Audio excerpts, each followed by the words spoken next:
și să facem astea, un fotoreportaj jos la giratorii. Suntem pe noul tronson lărgit de DN-ul. În față avem viaductul de la Tălmăcel și sperăm într-o zi cu spor la fotografiat și filmat. Uitați viaductul de la Tălmăcel.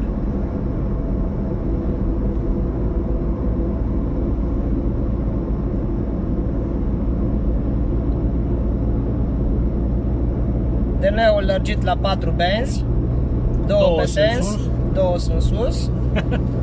Peisaje superbe de toamnă.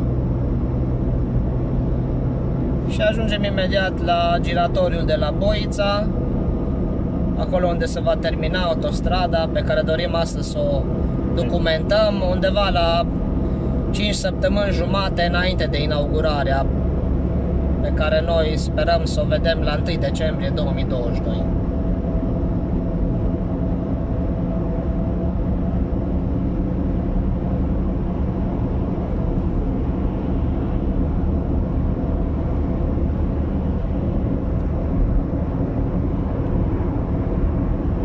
Circulație fluidă.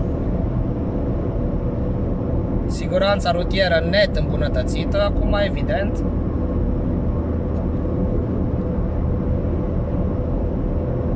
Și în față avem CIC-ul, Centrul de Întreținere și Coordonare, care face parte din lotul POR.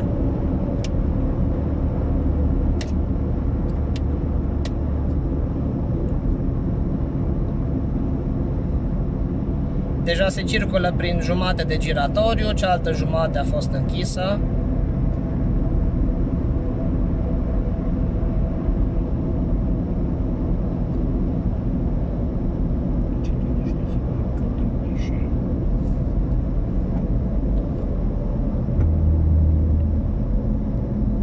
Iar acum echipați cu răbdare și mult optimism, intrăm pe viitoarea ieșire, rețea de urcare și ieșire pe autostradă.